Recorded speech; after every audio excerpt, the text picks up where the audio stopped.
So 11 pi over 12, same thing as 3 pi over 4 plus pi over 6. So you'll need to be able to do that as well, just like I did for you on the quiz or worksheet last time.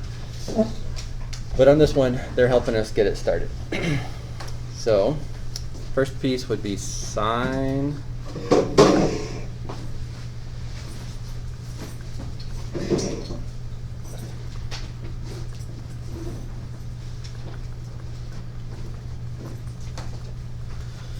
Okay, so the sine formula, you probably want to have that out on your desk today so that you have that to refer to, because I can throw it into the formula quickly, but you might want to be looking back and forth at that.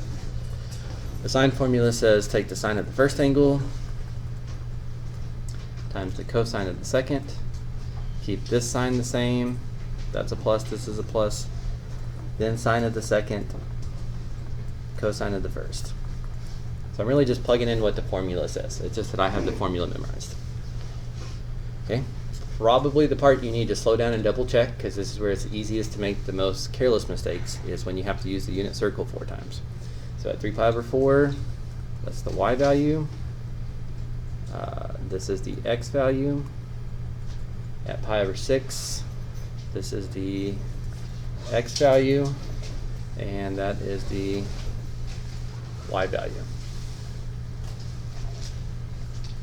Okay, multiply your fractions. Going to multiply our numerators to get our numerator, multiply our denominators to get our denominators. Same thing over here. And I guess it's not wrong if you don't put them over a common denominator, but makes it look a little bit nicer, and they already had a common denominator, so that's okay. Okay, so one thing I'm going to mention a few times today, I may not show it on the board every time just because it's a little time consuming. Since you guys are allowed a calculator on the quiz, how you can check this is you can approximate this. So put your calculator in radians, ask it what is the sine of 11 pi over 12.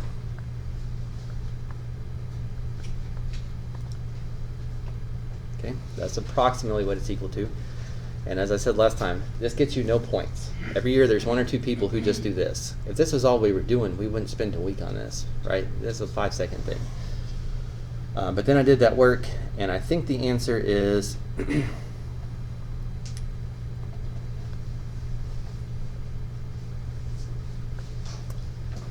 square root of 6 minus square root of 2 over 4.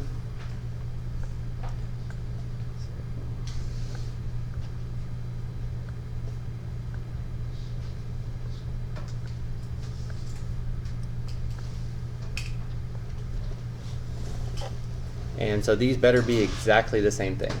If those are not exactly the same thing, then for sure you did something wrong. So you need to go back and try your unit circle again, try your arithmetic again, etc. Okay, so any questions about the sine piece before I move on to the cosine piece? Okay, so then cosine of 11 pi over 12.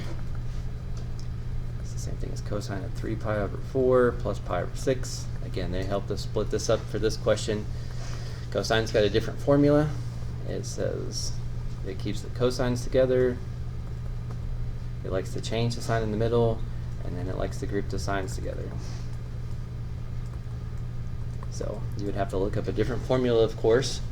But if you can do these 4 unit circle pieces, then you should be able to do those 4 unit circle pieces, because they're the same thing, just in a different order.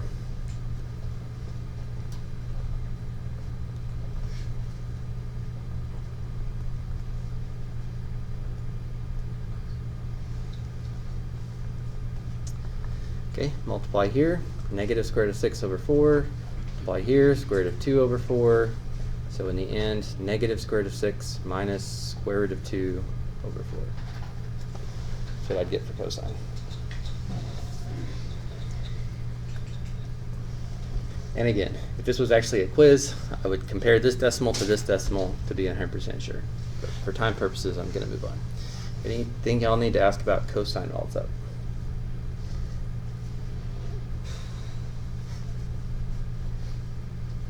Okay, and then tangent.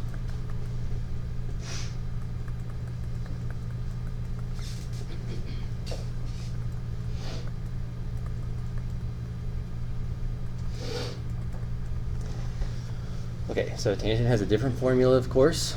It says take tangent of the first angle, use this same sign, then tangent of that angle. That makes up the numerator. 1 minus this tangent times that tangent makes up the denominator. So gotta make sure you know those signs, or at least know how to read that from the formula. And again, now I know tangent values are just a touch harder on the unit circle, but worst case, you have to go to pi over 6 on the unit circle. You have to do sine divided by cosine to get this to square root of 3 over 3. But even if you have to do that, you should get to use it 2 different times. If you're not sure about tangent of 3 pi over 4, same thing. Go to the unit circle, do sine divided by cosine, but at least you get to use it twice. Okay, so that gets us to -1 plus the square root of 3 over 3 over 1 plus the square root of 3 over 3. Now, part of why you guys might be asking about this question is because the back of the book probably does look a little different, or if you check your answers online with CalcView, it's going to look a little bit different. What I asked was at least get rid of the complex fraction, so multiply everything by 3 so that those divide out. So on your quiz, I would be happy to give you full credit for this. And if you got that far, that's great.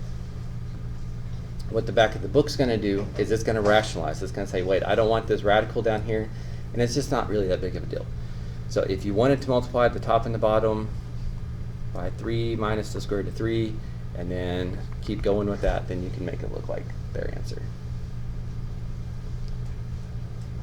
But please, please, please, please, since you guys have a calculator, the only way a calculator even helps you is to take this decimal, compare it to this decimal. If they're the same, great, circle it, move on. If they're not, spend some more time on it before you turn your quiz in, unless you just run out of time. Okay, did that fix what you needed? Jay, you got what you need on that? Anybody else that was going to ask about number 11 need to ask while it's still up?